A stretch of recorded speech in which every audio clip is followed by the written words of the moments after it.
বাংলাদেশ অভ্যন্তরীণ নৌ পরিবহন কর্তৃপক্ষ বা বিআইডব্লিউটিএ বাংলাদেশ সরকারের একটি স্বায়ত্তশাসিত সংস্থা।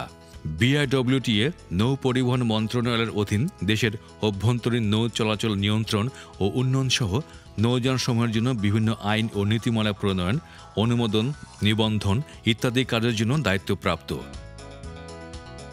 জানতে চাচ্ছি, আর্থসামাজিক উন্নয়নে আভ্যন্তরীণ নৌ পরিবহন সেক্টর কতটা গুরুত্বপূর্ণ ভূমিকা রাখছে? আপনারা জানেন যে বাংলাদেশের যে বাণিজ্য এর 95% সমুদ্রপথে হয়ে থাকে এবং আমাদের প্রধান যে সমুদ্র বন্দরগুলো রয়েছে, যে চট্টগ্রাম, পায়রা এবং মংলা, এই বন্দরগুলো দিয়ে যে মালামাল পরিবাহিত হয় তার প্রায় 45% মালামালই নৌপথে, অভ্যন্তরীণ নৌপথে কিন্তু এই বন্দরগুলোতে পড়ছে। এবং ভবিষ্যতে আমরা আমাদের মাতার বাড়িতে একটি নতুন বন্দর হচ্ছে, গভীর সমুদ্র বন্দর, তখন কিন্তু আমাদের চাহিদা আরও বাড়বে। তো সেই ক্ষেত্রে এইটার সাথে সমন্বয় রেখে কিন্তু বর্তমান সরকার অভ্যন্তরীণ নৌ চলাচলেও যাতে আমরা তার সাথে তাল রাখতে পারি, সেই কারণে বিভিন্ন ধরনের প্রজেক্ট নিয়েছে। আপনারা জেনে থাকবেন যে নৌ পরিবহন মন্ত্রণালয়ের অধীনে এখন 26 থেকে 27টি প্রকল্প রয়েছে। তার মধ্যে 17টি প্রকল্পই আমাদের অভ্যন্তরীণ নৌ পরিবহন কর্তৃপক্ষের অধীনে আমরা পরিচালিত করছি এবং অভ্যন্তরীণ নৌ চলাচলকে গতিশীল করার জন্য এবং আরও বেগবান করার জন্য। নৌ পরিবহন সেক্টরের মাধ্যমে যখন নাকি আপনি মালামাল পরিবহন করবেন, তখন এটা অত্যন্ত সাশ্রয়ী হয়ে থাকে। আপনি যদি নদীপথে 1 টন মালামাল পরিবহন করেন, তাতে 1 টাকা লাগে।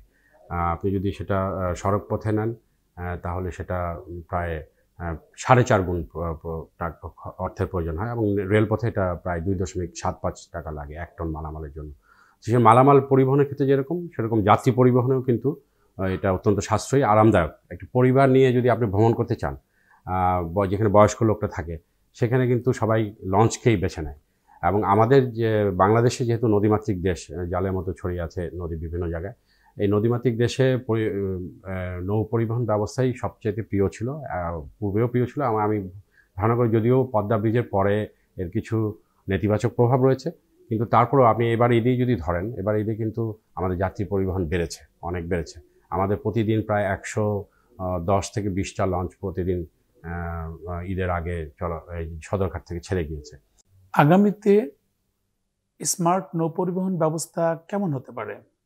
ইতিমধ্যে আমরা যে সমস্ত ক্ষেত্রে ডিজিটালাইজ করতে পেরেছি, তার মধ্যে আমাদের HRM সিস্টেম রয়েছে, আমাদের স্টোর ম্যানেজমেন্ট সিস্টেম রয়েছে।